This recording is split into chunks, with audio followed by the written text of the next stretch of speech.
Shabbat Shalom, everyone.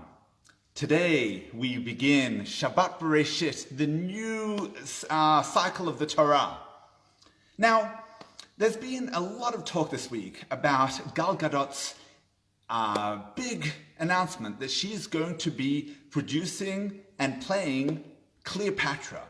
Now, many have criticized her, saying this is another example of Israelis taking what belongs to the Egyptians, or maybe at least an Arab, Middle Eastern actress should play Cleopatra.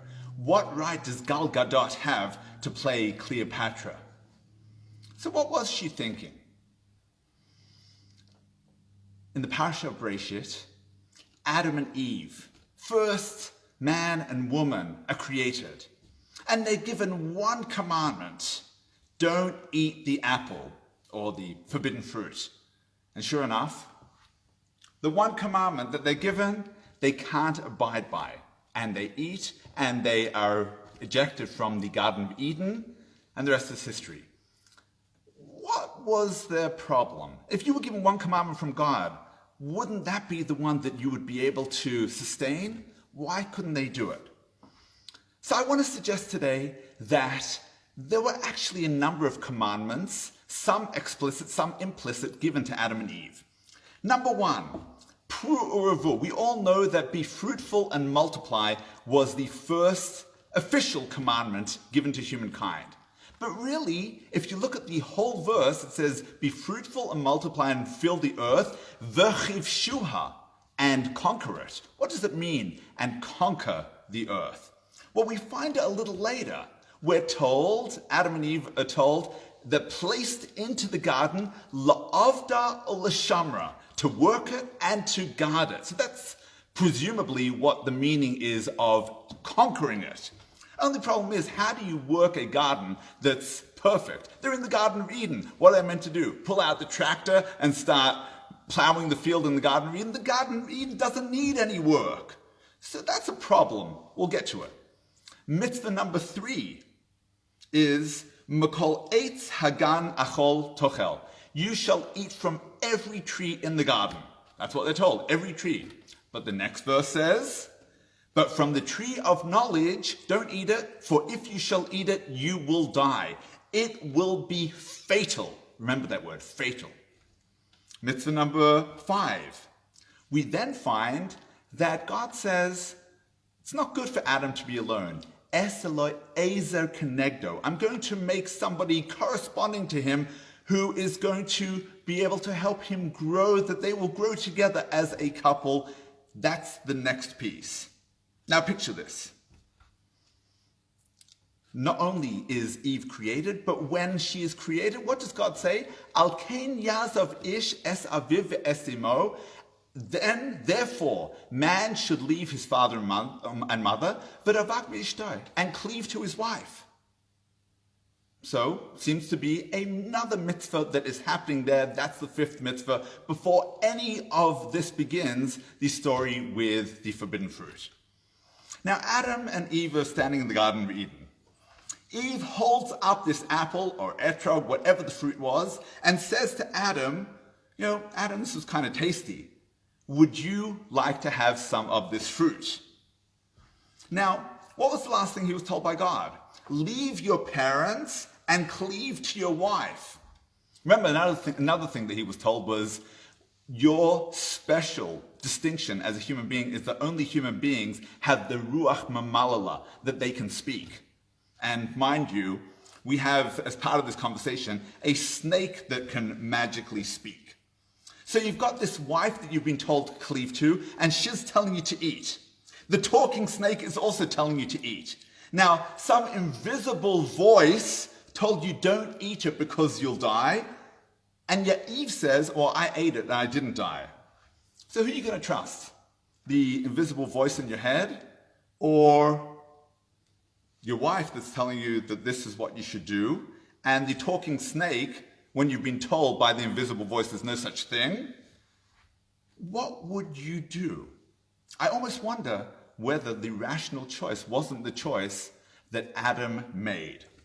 Now, I want to share with you a radical idea that Rabbi Manis Friedman once shared with me.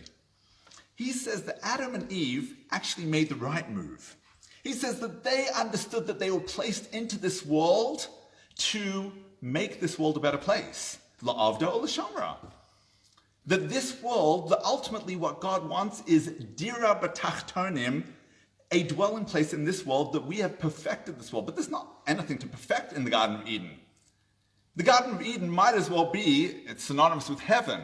It's where the angels live. It's where the souls live. But what can you do there? It was almost as if Adam and Eve were placed in the Garden of Eden with the test of, will you be able to find that portal into the real world, into the dira b'tachtonim, the dwelling place below, that you will be able to work and accomplish and achieve the goals that I have set you.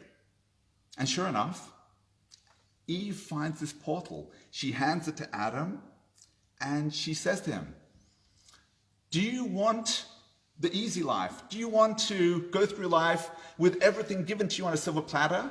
Or are you prepared? How many wives have said this to their ne'er-do-well husbands? Are you prepared to get out and go to work? And he says, well, I guess that's the right decision. That's the right choice.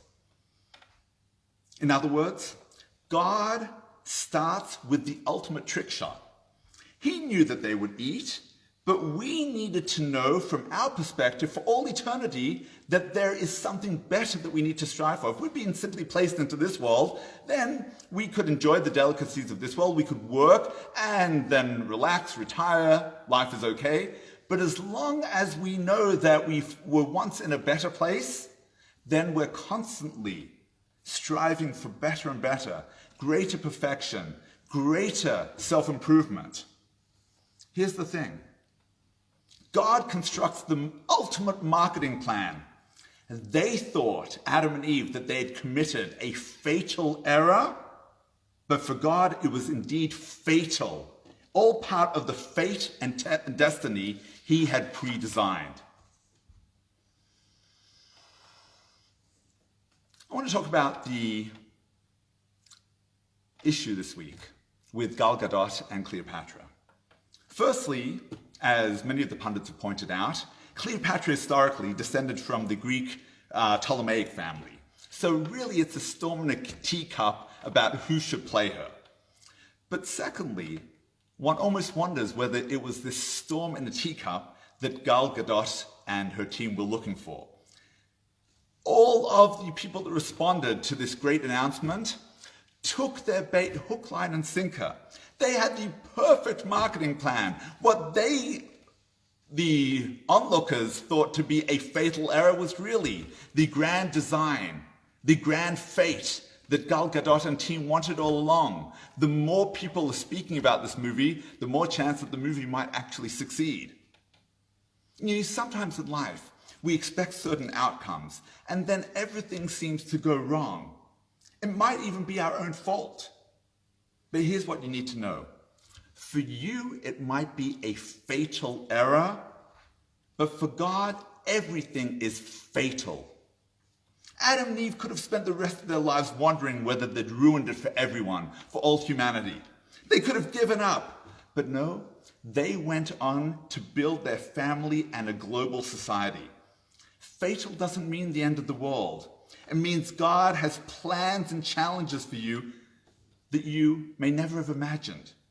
Even when you make mistakes, God already knew those mistakes that you would make from your womb. Pick yourself up, brush yourself off, and onwards and upwards. May you never let life get you down, and may you always strive for greater and greater perfection. Shabbat Shalom.